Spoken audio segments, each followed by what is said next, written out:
अहं ममासौ पतिर्एष मे सुतो व्रज ईश्वरस्य अखिल वित्तपासति गोप्यश्च गोपाः सह गोधनाश्च मे यन्मायया इत्थं कुमति समे गतिः।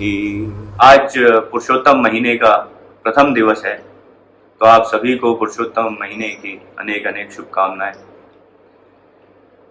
और कल मेरे गुरु महाराज जोलिंदर भक्ति चारू स्वामी महाराज का व्यास पूजा था।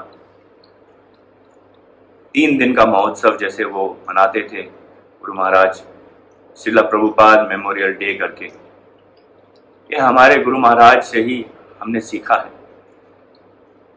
कि अपना सारा श्रेय अपने गुरु को देना चाहिए। यशोदा मैया यहाँ पे अपना सारा श्रेय भगवान को दे रही है। इस अध्याय में वात्सल्य भाव की, यशोदा के वात्सल्य भाव की परिकाष्ठा है। सबसे पहला गुण यशोदा मैया का ये दिख रहा है, इस अध्याय से हमें सीखना चाहिए कि विनम्रता। ये वैष्णव का आभूषण है, विनम्रता। हमें विनम्र होना चाहिए और यशोदा मैया भी इसी तरह विनम्रता से सारा श्रेय नारायण को दे रही है। सच्चे वैष्णव की पहचान यही है कि जब उसके जीवन में कुछ अच्छा होता है तो उसका श्रेय वो भगवान को देते हैं, और अगर उसके जीवन में कोई विपदा आती है, कोई दुख आता है, तो उसका दोष वो अपने कर्मों को देते हैं, अपने पिछले जन्म के कर्म या इस जन्म के कर्मों को। यही एक सच्चे भक्त की पहचान है। और यशोदा मैया से हम सभी वैष्णवों को विनम्रता का गुण सीखना चाहिए। जैसे कि चैतन्य महाप्रभु कह गए कि वैष्णव की परिभाषा क्या है, तरोरपि सुनीचेन तृणादपि सुनीचेन तरोरपि सहिष्णुना। तो हमें उस तरह से घास के माफिक, घास की तरह हमें एकदम विनम्र होना चाहिए। इससे मुझे एक कथा याद आ रही है। एक बहुत ही धार्मिक राजा थे। उनके राज्य में एक दरिद्र ब्राह्मण रहता था। उसका नाम था गंगा नारायण। उसकी एक पत्नी थी और एक छोटा बच्चा था। चूंकि वह बहुत दरिद्र थे, उनके घर में खाने का हमेशा अभाव रहता था, सदैव अभाव रहता था। घर में कोई गाय भी नहीं थी, तो बच्चे को पर्याप्त मात्रा में दूध भी नहीं प्राप्त होता था। वो पूरा दिन, गंगा नारायण ब्राह्मण जो है, वो पूरा दिन भागवत अध्ययन में लगाते थे। पूरा दिन भागवत में लगे रहते थे। और वैसे भी ब्राह्मण का काम है यजन याजन पठन पाठन। उनकी पत्नी उनको हमेशा बोलती थी, हमेशा ये कहती थी कि आप राजा के पास जाइए, वो बहुत धार्मिक राजा है। लेकिन गंगा नारायण संकोचवश कभी भी राजा के पास नहीं गए। आखिरकार जब उनकी पत्नी ने बहुत दिनों तक उनको बोला, तो गंगा नारायण एक दिन राजा के दरबार में जाते हैं। राजा का दरबार लगा हुआ है और महाराज बैठे हैं आसन पे, और उनके मंत्रीगण हैं और काफी दूसरे अफसर लोग। दरबार में काफी लोग हैं। जैसे ही गंगा नारायण दरबार में आते हैं, महाराज उन्हें देखते हैं और महाराज उनकी वेशभूषा से पहचान जाते हैं कि ये कोई तपस्वी ब्राह्मण है। महाराज उनको उचित स्थान अपने नजदीक में देते हैं और उनके स्वास्थ्य और उनके परिवार के बारे में उनसे जानकारी हासिल करते हैं। महाराज जानते थे उनकी हालत देखकर, उनकी दशा देखकर, कि ये बहुत दरिद्र हैं और मुझसे कुछ आशा रखते हैं। लेकिन अगर महाराज उन्हें पूरे दरबार में कुछ प्रदान करते तो उनका श्रेय जो है, उनका जो भिखारी की तरह वो प्रतीत होते थे। महाराज ये नहीं चाहते थे कि ब्राह्मण का अपमान हो। इसीलिए उन्होंने ब्राह्मण से पूछा, अरे गंगा नारायण से, कि आप कहाँ रहते हैं हमारे राज्य में। गंगा नारायण ने उन्हें बता दिया कहाँ रहते हैं। महाराज ने कहा, गंगा नारायण जी, कल हमारी सवारी सुबह 11 बजे आपके घर के नजदीक में जो चौक है वहां से गुजरेगी, वहां से निकलेगी। मैं चाहता हूं आप भी वहां प्रस्तुत रहें। ऐसा प्रणाम करके गंगा नारायण को उन्होंने विदा किया। जब गंगा नारायण घर पहुंचे तो उनकी पत्नी ने उनसे कहा, अरे तुमको महाराज ने कुछ दिया नहीं? आपको महाराज ने कुछ दिया नहीं? बोले, नहीं महाराज ने मुझे कुछ नहीं दिया। ओहो, इसे कैसे हो सकता है? लेकिन चूंकि उन्होंने बताया कि मेरे को महाराज ने ऐसे आदेश दिए हैं कि कल सुबह 11 बजे वहां उपस्थित रहूं, तो ऐसा ही हम करेंगे। दूसरे दिन सुबह 11 बजे सड़क के दोनों ओर बहुत सारे लोग खड़े हैं। जैसे होता है महाराज की जब सवारी निकलती है, और महाराज की सवारी हाथी पर निकल रही है, और जैसे ही वो चौक पर पहुंचते हैं और गंगा नारायण पर उनकी दृष्टि पहुंचती है, वो हाथी को रोकते हैं। हाथी को रोकने के बाद में वो हाथी से उतरते हैं और गंगा नारायण को जाके कहते हैं, अरे गंगा नारायण जी, आपके दर्शन पाकर मैं धन्य हो गया, और उनको साष्टांग प्रणाम करते हैं। ऐसा सब देखकर जितनी भी जनता खड़ी थी वो अवाक रह जाती है, आश्चर्यचकित रह जाती है कि अरे ये तो राजा को जानते हैं और हम इन्हें कुछ तुच्छ समझते थे। जैसे ही राजा जाते हैं, सब लोग गंगा नारायण को घेर लेते हैं और कहते हैं, अरे आपने कभी बताया नहीं कि आप राजा को जानते हैं, राजा आपका शिष्य है, राजा आपका इतना आदर करता है। और जैसे ही गंगा नारायण घर पहुंचते हैं, कोई उनको धान का गेहूं दे रहा है, कोई गाय दे रहा है, कोई शक्कर का बोरी दे रहा है, कोई घी का डब्बा लेके आ रहा है, कोई पैसे देके जा रहा है। तो इस तरह से गंगा नारायण बड़े आश्चर्यचकित हो गए कि अरे मैं सिर्फ राजा को जानता हूं, इसीलिए लोग मुझे इतना सम्मान दे रहे हैं, ये मेरा सम्मान नहीं कर रहे।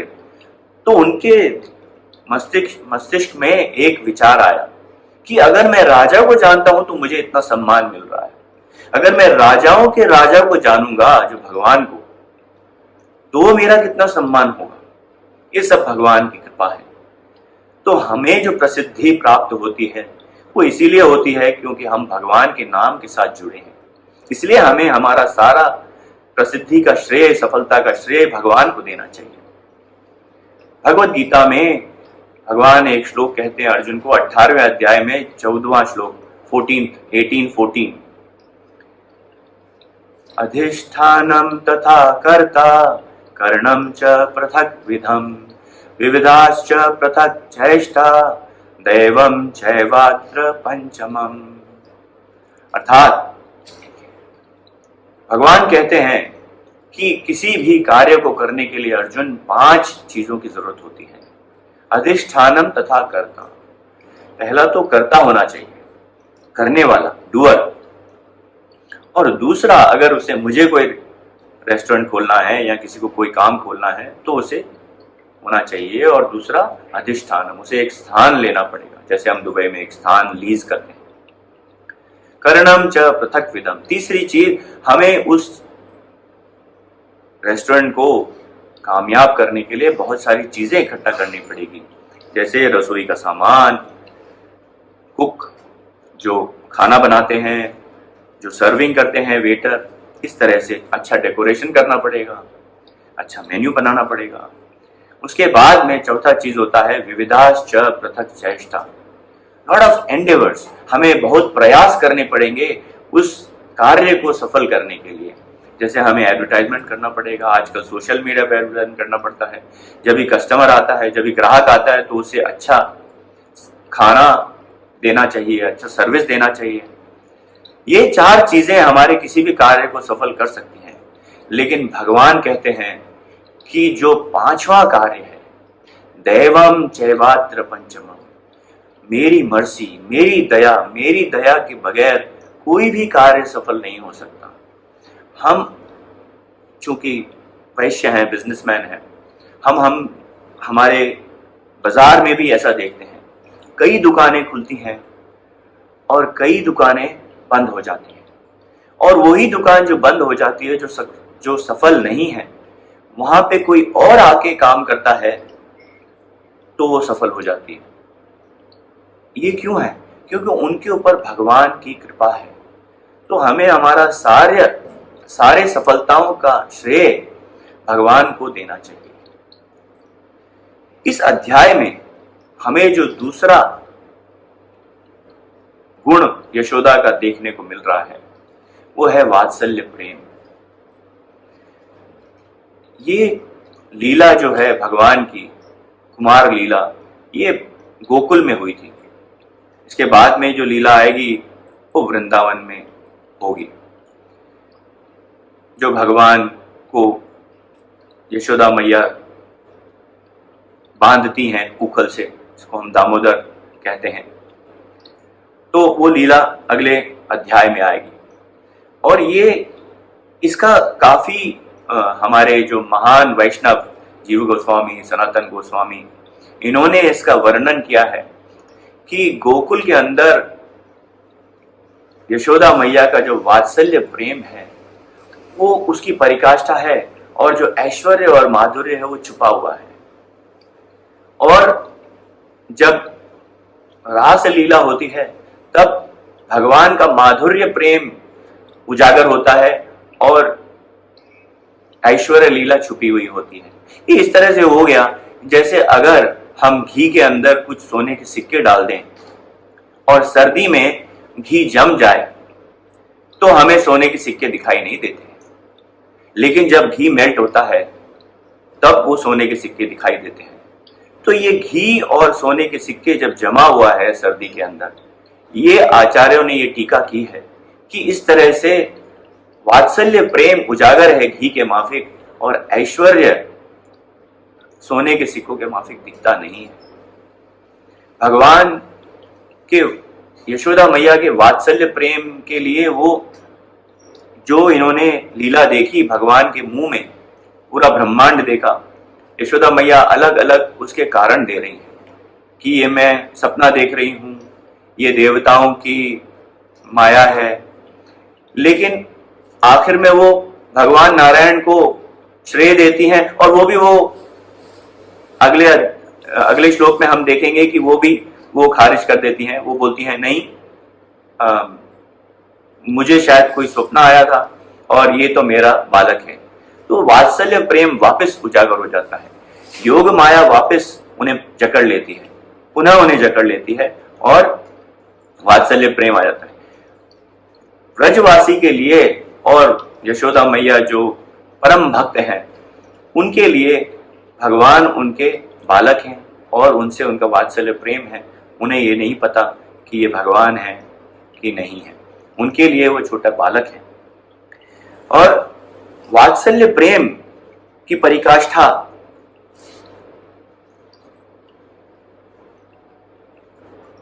शुकदेव गोस्वामी भी परीक्षित महाराज से इसी वात्सल्य प्रेम के बारे में वर्णन कर रहे हैं।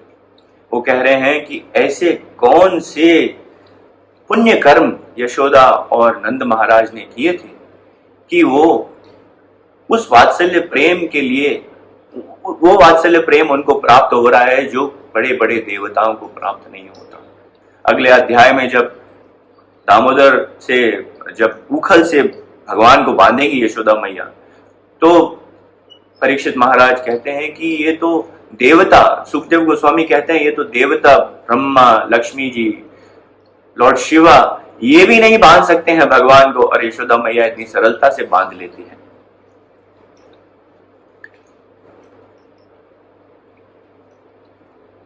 इसके ऊपर हमें एक बार वात्सल्य, भगवान का वात्सल्य प्रेम को जो लालायत होते हैं वो शिव जी भी लालायत रहते हैं, बड़े बड़े देवता ब्रह्मा भी लालायत रहते हैं। इसके ऊपर हमें एक गोपेश्वर महादेव के ऊपर हमें एक कथा सुनाई थी हिज होलीनेस बीबी गोविंद स्वामी महाराज ने, जो मेरे शिक्षा गुरु हैं, और उन्होंने एक बार हमें ये कथा सुनाई थी जो प्राय गोपेश्वर महादेव की कथा है कि भगवान शिव गोपी का वेश धारण करके वो रास लीला में भाग लेते हैं। ये कथा प्राय सबको पता है, लेकिन जो मुझे महाराज ने कथा बताई थी वो इस प्रकार है। जब भगवान की ये बाल लीलाएं हो रही थी, कुमार लीला, तो शिव जी के मन में ये इच्छा उजागर हुई कि मुझे भी भगवान के दर्शन करने चाहिए और ये वात्सल्य प्रेम का थोड़ा आस्वादन करना चाहिए। तो वो वृंदावन पहुंचते हैं पार्वती देवी के साथ में, और वहां एक ज्योतिषी साधु का वेश बना के यशोदा मैया के घर के बाहर, घर के नजदीक ही एक वृक्ष के नीचे वहां बैठ जाते हैं। और पार्वती देवी वहां पे उनकी शिष्या बनकर बैठ जाती हैं। वहां से यशोदा मैया की एक गोपी निकलती है। वो शिव जी उनको उनका भविष्य बताते हैं। तो वो गोपी महल में जाकर यशोदा जी को बताती हैं कि अरे ऐसे प्रसिद्ध ज्योतिषी आए हैं, आप उन्हें अपने घर में आमंत्रित करें। तो यशोदा मैया बोलती हैं कि ठीक है, आप उन्हें ले आइए। अब शिव जी को लेके आती हैं वो गोपी पार्वती देवी के साथ। वो भी एक गोपी का वेश बनाए हुए हैं। और जैसे ही यशोदा मैया देखती हैं उनको, वो बोलती है नहीं नहीं, इससे तो मेरा बालक बहुत डर जाएगा। शिव जी का वेश होता है ऐसा ही, राख लगी हुई, और ऐसे ही साधु होते हैं वो, और उनकी जटाएं बिखरी हुई, मृगछाल ओढ़े हुए। तो ये तो मेरा बेटा देख के डर जाएगा और रोने लगेगा।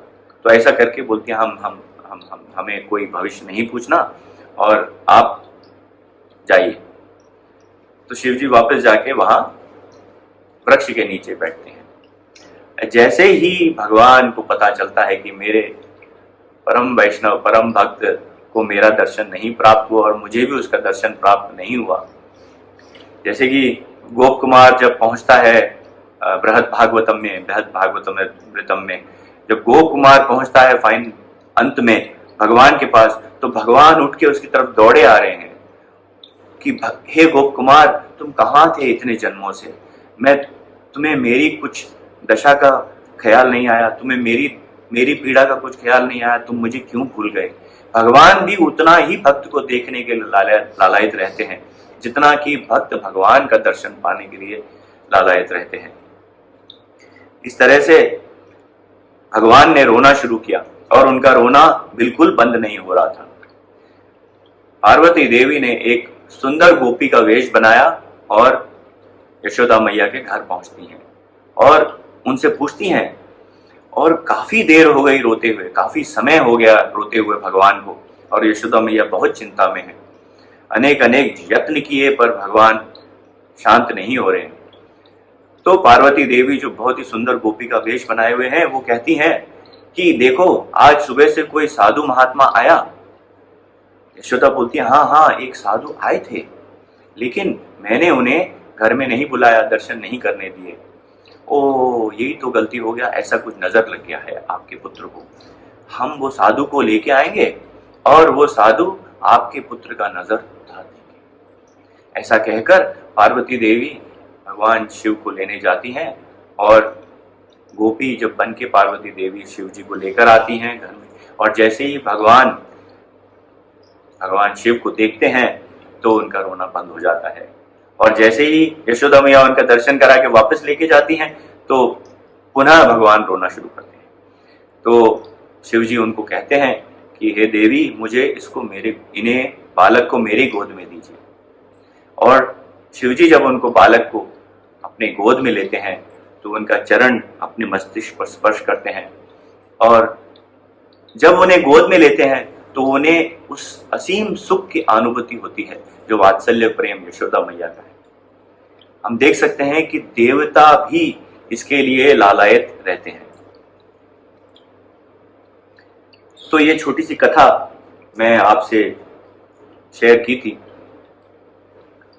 ये 4 कारण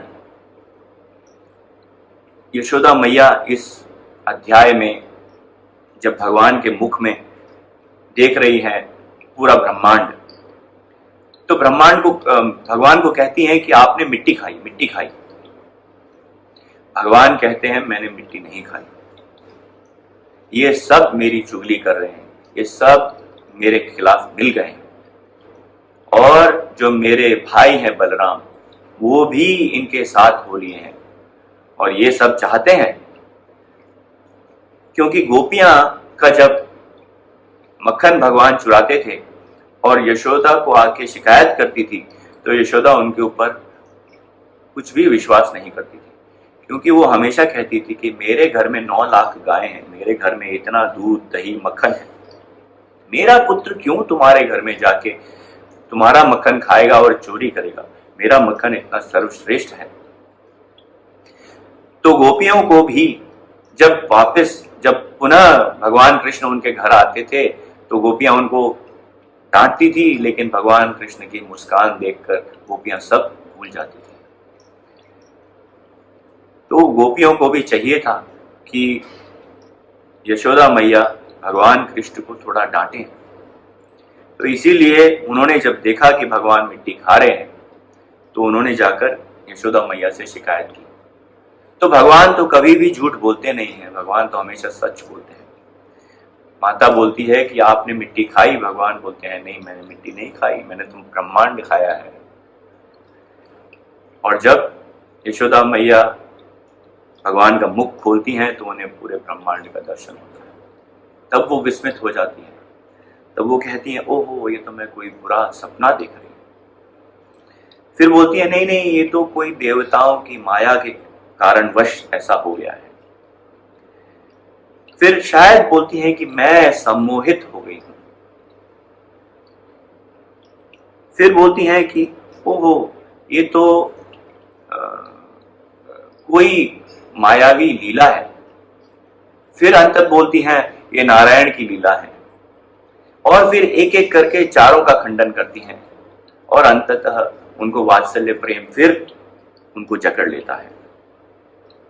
इसी तरह से हम देख सकते हैं कि यशोदा मैया का वात्सल्य प्रेम के लिए बहुत सारे देवता देवी लोग लालायित रहते हैं, और भगवान भी अपने माँ बाप का कितना आदर सम्मान करते हैं, ये हमें इस अध्याय से देखने को मिलता है।